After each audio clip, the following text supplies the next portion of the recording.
সুপ্রিয় দর্শক, আশা করছি আপনারা সবাই ভালো আছেন। এর আগের ভিডিওতে আমি আপনাদের দেখিয়েছিলাম প্রথম শারদীয়া শুক্তারা কেমন ছিল। আজকের ভিডিওতে আমি আপনাদের দেখাবো দ্বিতীয় শারদীয়া শুক্তারা কেমন ছিল। দ্বিতীয় শারদীয়া শুক্তারা মানে হচ্ছে শারদীয়া শুক্তারা ১৩৯৩, অর্থাৎ ১৯৮৬। এর আগের ভিডিওতে আমি আপনাদের যে ইনফরমেশনটি দিয়েছিলাম যে শারদীয়া শুক্তারা প্রথম শারদীয়া শুক্তারা ১৩৯২ সালে বেরোলেও শুক্তারা মাসিক কিন্তু বেরোচ্ছে ইংরাজি ১৩৫৪ থেকে, ফাল্গুন ১৩৫৪ থেকে, অর্থাৎ ১৯৪৮ সাল থেকে, সম্ভবত মার্চ মাস থেকে। তো তা সেই সময়ে শুক্তারার কোনো শারদীয় সংখ্যা বেরোতো না। সেই সময় শুক্তারার বেরোতো এমনি নর্মাল মাসিক সংখ্যায় বেরোতো। আশ্বিন কার্তিকও মাসিক সংখ্যায় বেরোতো আর কি, পাতলা যেমন আর কি মাসিক সংখ্যা এখনও বেরোয়। তখন দেবসাহিত্য কুটির থেকে বিভিন্ন শারদীয়া বের করা হতো এবং একটি অ্যানুয়াল শারদীয়া, মোটা শারদীয়া বের করা হতো, যেটা খুব সুন্দর নাম হতো যে বইগুলির। ১৩৯২ থেকে ওনারা ঠিক করেন শুক্তারারই শারদীয়া সংখ্যা বের করবেন। আগের ভিডিওতে আমি আপনাদের প্রথম শারদীয়া শুক্তারা দেখিয়েছিলাম, আপনারা আমার চ্যানেলটি ঘুরে দেখতে পারেন। শুক্তারা ছাড়াও আনন্দমেলা নিয়েও বিভিন্ন রকম সুন্দর ভিডিও আছে, আশা করি আপনাদের ভিডিওগুলি ভালো লাগবে। আজকের ভিডিওতে আমি আপনাদের দেখাবো দ্বিতীয় শারদীয়া শুক্তারা কেমন ছিল। এই যে শারদীয়া শুক্তারাটা আপনি দেখতে পাচ্ছেন, এই শুক্তারাটির একটি বিশেষত্ব আছে। এটি হলো একমাত্র শারদীয়া শুক্তারা, একদম ঠিক শুনেছেন, এটি হলো একমাত্র শারদীয়া শুক্তারা যেটির প্রচ্ছদ অঙ্কন করেছিলেন শ্রদ্ধেয় নারায়ণ দেবনাথ মহাশয়। একদম ঠিক শুনেছেন। এছাড়া আর কোনো শারদীয়া শুক্তারার প্রচ্ছদ কিন্তু নারায়ণ দেবনাথ মহাশয় অঙ্কন করেননি। এটি একমাত্র প্রচ্ছদ। কি দুর্দান্ত একটি প্রচ্ছদ আপনারা দেখতে পাচ্ছেন, অসাধারণ, অসম্ভব সুন্দর একটি প্রচ্ছদ। এই হলো ব্যাক পেজ, শাড়ির বিজ্ঞাপন। এন্ড লেবেল বা স্পাইন যেটা বলে ওটা নষ্ট হয়ে গিয়েছে, দুঃখিত, দেখাতে পারলাম না। কেমন ছিল আমার নিজেরও জানা নেই, যেহেতু আমি দেখিনি, আমার যেহেতু নেই। এই হলো বিজ্ঞাপনের পরেই প্রথম পৃষ্ঠা, অর্থাৎ সূচিপত্র। আমি সূচিপত্রতে খুব বেশি সময় নষ্ট করছি না, আমি আপনাদের বইটি যখন পুরোটাই পাতা উল্টে দেখাবো। এই দেখুন, বইটির মূল্য ছিল মাত্র ১৮ টাকা। এখন তো বোধহয় ১৬০ না ১৮০ এরকম দাম হয়, প্রায় ১০ গুণ হয়ে গিয়েছে। বিজ্ঞাপন, আরও বিজ্ঞাপন, রামকৃষ্ণ কথামৃতর বিজ্ঞাপন।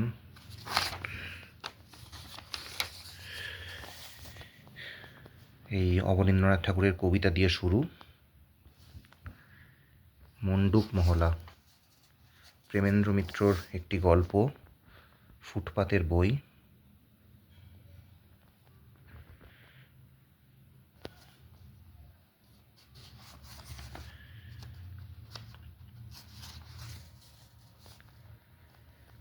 গ্লুকন-ডির কিছু ক্লোন, হয়তো গ্লুকন-সি, আমি নাম শুনিনি। বিজ্ঞাপন আর কি। এই দেখুন, তারপরের পাতাতে গ্লুকন-ডির বিজ্ঞাপন। এর আগের পাতায় ছিল গ্লুকন-সি, এই পাতায় আছে গ্লুকন-ডি।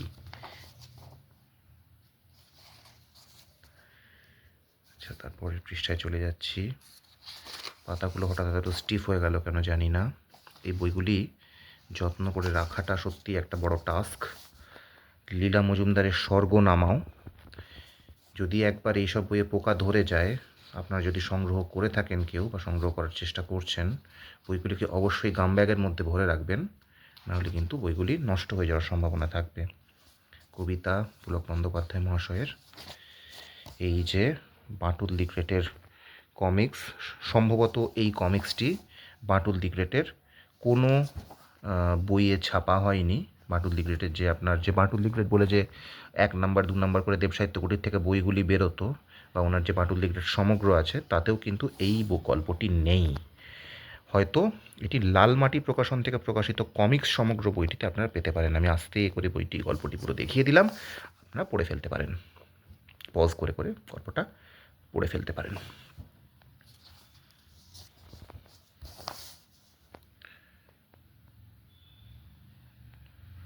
পজ করে করে আপনারা গল্পটা পড়ে ফেলতে পারেন। আমি আস্তে করে দেখিয়ে দিলাম। আসুন পরের পৃষ্ঠায় চলে যাই।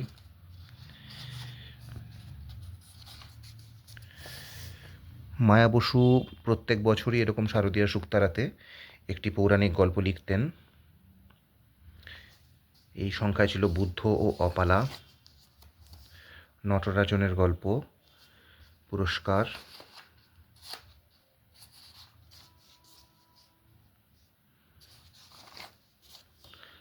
আমার অত্যন্ত প্রিয় লেখক সৈয়দ মুস্তাফা সিরাজের সবুজ পাঁচিল।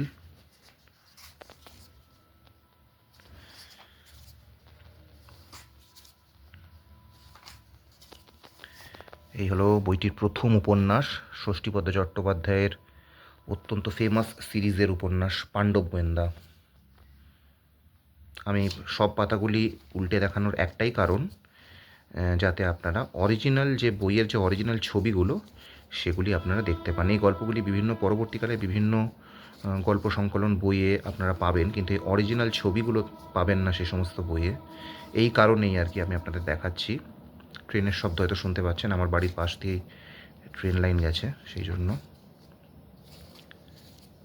এগুলির জন্য দুঃখিত, কিন্তু আমারও কিছু করার নেই। এখানে গল্পটি উপন্যাসটি এখানে শেষ। পরের গল্প হচ্ছে জিও অর জিনে দো, বুদ্ধদেব গুহর লেখা।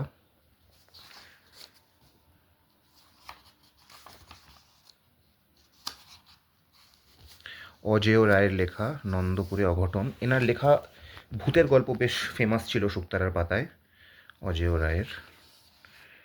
উনি অন্যান্য গল্প লিখেছেন ভূতের গল্প ছাড়া, দেখতেই পাচ্ছেন।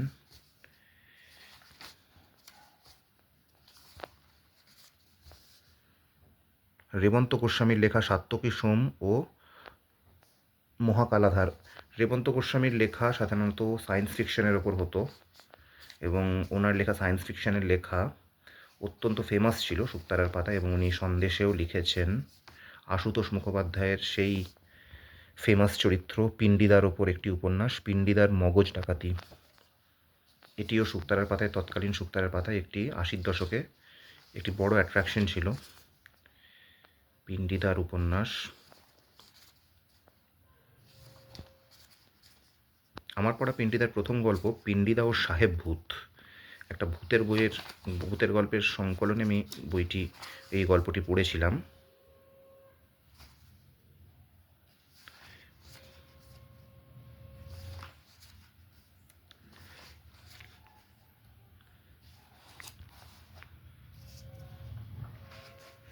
একটি কমিক্স মুখোশের আড়ালে।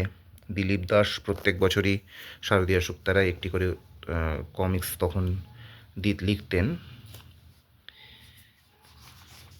ওনার লেখা বেশ ভালো লাগতো।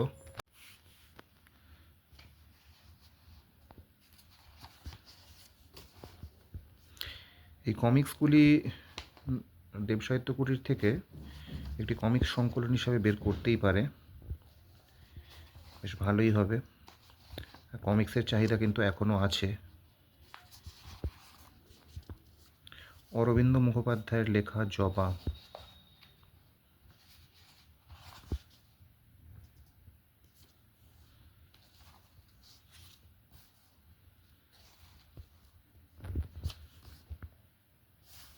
শচীন দাসের লেখা অনুতোষের অন্তর্ধান।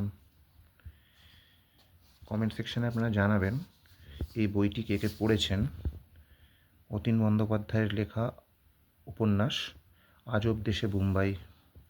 এই বইটি আমার জন্মের আগের। আমি কমেন্ট সেকশনে আপনাদের কাছে জানতে চাইব যে এই বইটি আপনারা কে কে নতুন পড়েছিলেন, পুজোর উপহার হিসেবে আপনারা কে কে এই বইটি পেয়েছিলেন, এবং এই বইটি পড়ার এক্সপিরিয়েন্স আপনাদের কেমন ছিল, অভিজ্ঞতা আপনাদের কেমন ছিল, একটু জানাবেন। আপনাদের এই অভিজ্ঞতাগুলো অনেকে আপনারা লেখেন কমেন্ট সেকশনে, খুব ভালো লাগে আপনাদের এই এক্সপিরিয়েন্সগুলো পড়তে।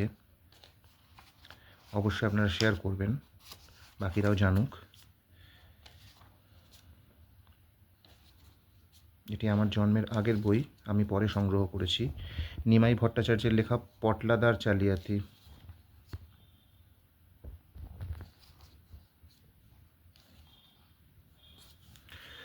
সুধীন্দ্রনাথ রাহার লেখা চাঁদ পাহাড়ের মানুষ খেকো। ওনার লেখা সাধারণত অনুবাদ হতো।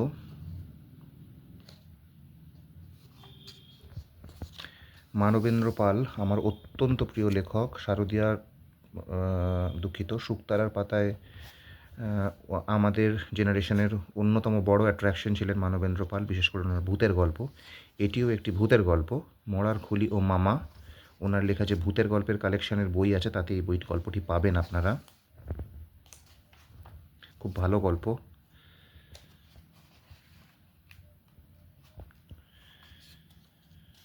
শিশির কুমার মজুমদারের উপন্যাস পুরনো কেল্লার রহস্য।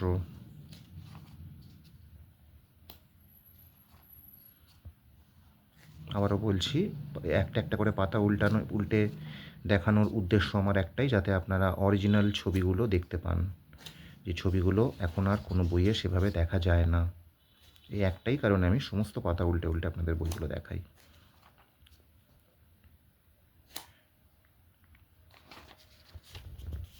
এখানে উপন্যাসটি শেষ। ক্ষিতীন্দ্রনারায়ণ ভট্টাচার্যের কল্পবিজ্ঞানের লেখা চোবাটোকার গুপ্ত রহস্য। রেমন্ত গোস্বামীর মতো এনার লেখাও সাধারণত কল্পবিজ্ঞান ধর্মী হতো এবং ওনার লেখাও বেশ ভালো লাগতো। শুকতারার পাতায় ওনার অনেক কল্পবিজ্ঞান ধর্মী লেখা বেরিয়েছিল। অমিয় কুমার হাটির বিজ্ঞানীর বিবেক। ডক্টর বিশ্বনাথ রায়ের একটি আবিষ্কারের কাহিনী, এটি একটি বিভাগের মতো ছিল। ধ্রুবজ্যোতি রায়চৌধুরীর হাঙরের মুখ থেকে। এইরকম কিন্তু প্রত্যেক বছর একটা করে আপনার বিশ্ব সাহিত্যের কমিক্স আর কি থাকতো, কমিক্স আকারে আর কি বিশ্ব সাহিত্যের লেখা থাকতো। অ্যালিস ইন ওয়ান্ডারল্যান্ড বা স্নো হোয়াইট বা স্লিপিং বিউটি, এরকম অনেক লেখাই কিন্তু শারদীয়া শুকতারার পাতায় এভাবে বেরিয়েছিল। বরেন গঙ্গোপাধ্যায়ের একটি ফিচার, ভ্রমণধর্মী ফিচার, ডাকুয়ানিতে এক রাত। বাহাদুর বেড়ালের কমিক্স, এই লেখাটি পরে বাহাদুর বেড়াল সমগ্রতে পাওয়া যায়।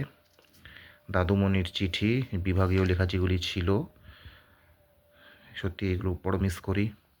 তোমাদের পাতা, এখনও বোধহয় নতুন করে এখন আবার দাদুমণির চিঠি বেরোচ্ছে হয়তো, তোমাদের পাতা তো হয়তো এখনও বেরোয়, কিন্তু সত্যি এই বিভাগগুলো কি বলবো আর, কি কত যে নস্টালজিয়া এগুলোর সঙ্গে জড়িয়ে আছে।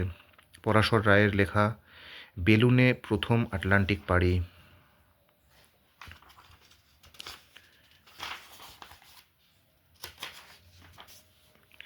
নন্দলাল ভট্টাচার্যর গণেশ দাদার গল্প, এনার লেখাও সাধারণত পুরাণধর্মী লেখা হতো, ছোটদের মতো করে উনি লিখতেন।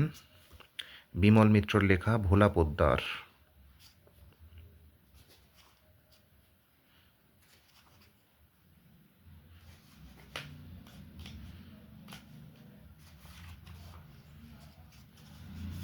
এটা কি উপন্যাস? নোটিস করলাম না, একবার দেখছি, দুঃখিত যেহেতু মিস করে গেলাম। না, এটি উপন্যাস না, এটি বড় গল্প। তখন বড় গল্প বলে একটি থাকতো আর কি বিভাগ, যেটাকে উপন্যাসিকাও অনেকে বলে। 1404-5 অবধি এই বড় গল্প বিভাগটা বেশ দেখা যেত সেই সময়।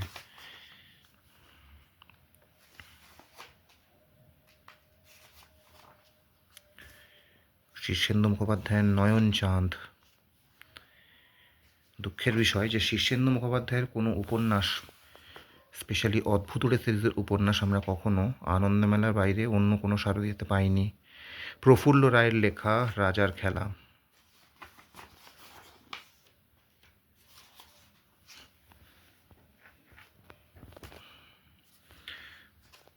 তারপর নবনীতা দেবসেনের লেখা রাজকুমার, বৃষস্কন্ধ আর শ্রীময়ী। সঞ্জীব চট্টোপাধ্যায়ের লেখা বোকা বিশু।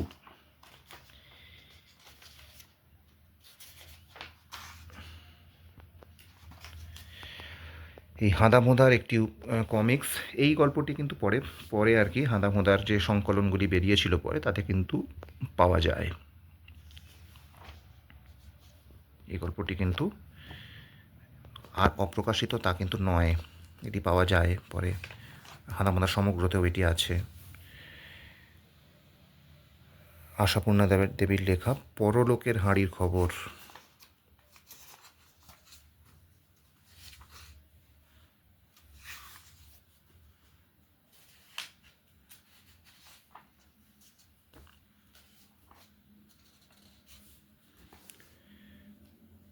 দেখুন, সে বছর পুজোয় দেবসাহিত্য কুটিরের যে বই বেরিয়েছিল তার বিজ্ঞাপন,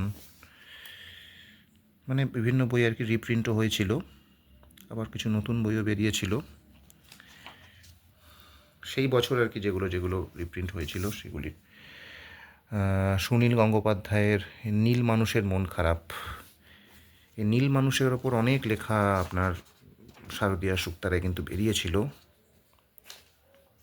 এটিও অনেকটা সায়েন্স ফিকশনের লেখা বলা যায়।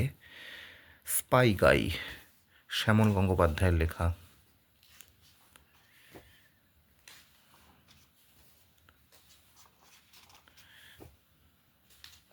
অন্নদা শঙ্কর রায়ের কবিতা। হাতে ব্যথা হয়ে যাচ্ছে, অন্য হাতে ধরলাম। অ্যাবাকাস কিভাবে হিসাব কষে, অনুপ রতন ভট্টাচার্য। কম্পিউটারের জনক বলা হয় এই অ্যাবাকাসকেই, মানে চার্লস ব্যাবেজকে অবশ্যই বলে। মানে প্রাচীন কম্পিউটার অনেকেই আর কি অ্যাবাকাসকে ধরে থাকেন। অদৃশ্য মানুষের হাতছানি, সমরেশ বসুর লেখা।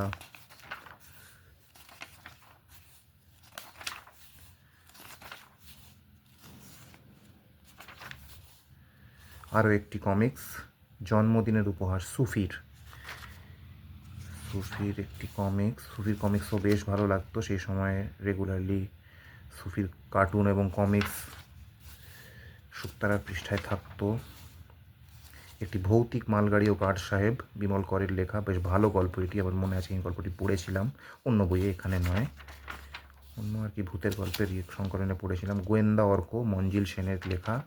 এই গল্পটি যদিও ডিটেকটিভ বা রহস্য গল্প, কিন্তু মঞ্জিল সেনের লেখা ভূতের গল্প কিন্তু আমাদের অত্যন্ত প্রিয় ছিল। আমাদের ছোটোবেলায় ওনার লেখা, তারপর মানবেন্দ্র পালের লেখা তো বললামই আগে। ভূতের যদি থাকে খুঁত, স্বপন বন্দ্যোপাধ্যায়ের লেখা। তাছাড়াও ডক্টর গৌরী দে এবং সৈয়দ মুস্তাফা সিরাজের লেখাও আমাদের খুব ভালো লাগতো। আরেকজন রেগুলারলি লিখতেন শুক্তারায় ভূতের গল্প, সেটা হলেন জাহানারা সিদ্দিকী, ওনার লেখাও বেশ ভালো লাগতো। পলকাটা হিরে, শৈল চক্রবর্তীর লেখা।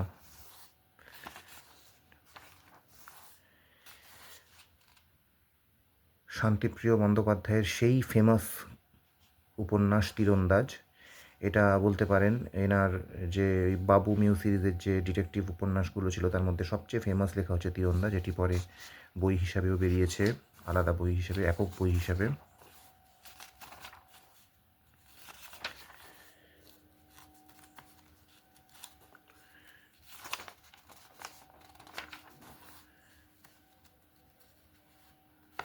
বইটি প্রায় শেষের দিকে, তাও অন্যান্য বারের চেয়ে ভিডিও এবারে একটু ছোট করতে সক্ষম হয়েছি। ব্যাক ইনফরমেশন দিতে দিতে অনেকটা ভিডিও বড় হয়ে যায়। অনেকে পছন্দ করেন লং ভিডিও, আবার অনেকে শর্ট ভিডিও খোঁজেন, ম্যাক্সিমামই শর্ট ভিডিও খোঁজেন। জাদুকর পিসি সরকার জুনিয়রের লেখা অঙ্ক জগতের জাদু। আরতি বসুর জন্মদিনের বিভ্রাট। এইগুলো মজার পাতা দিয়ে প্রায় শেষের দিকে আমরা চলে গেছি। মজার পাতা এবং শেষ পৃষ্ঠার বিজ্ঞাপন। তো এই হলো শারদীয়া শুক্তারা 1393 বা 1986। আপনারা কমেন্ট সেকশানে অবশ্যই জানাবেন ভিডিওটি কেমন লাগলো। লাইক এবং কমেন্ট করে আমাকে উৎসাহিত করবেন, যাতে যদি এরকম ভিডিও আপনারা রেগুলারলি দেখতে চান তাহলে আমার চ্যানেলটিকে সাবস্ক্রাইব করবেন এবং বেল আইকনটিতে ক্লিক করবেন। আমি রেগুলারলি এরকম ভিডিও আনার চেষ্টা করি, মাঝে মাঝে একটু দেরি হয়ে যায়। মাঝখানে আমার এই চ্যানেলটি একটু সমস্যায় পড়ে গিয়েছিল, মানে আমি পাসওয়ার্ড ভুলে গিয়েছিলাম এবং আমার একটি অন্য মোবাইলে যেহেতু এটি ছিল চ্যানেলটি, তাই জন্য আমি একটু দেরি হয়ে গেল আমার ভিডিও দিতে। যাই হোক, চ্যানেলটি আমি ফিরে পেয়েছি আবার। আশা করব আপনাদের ভিডিওটি ভালো লেগেছে। সকলে ভালো থাকবেন। শুভরাত্রি।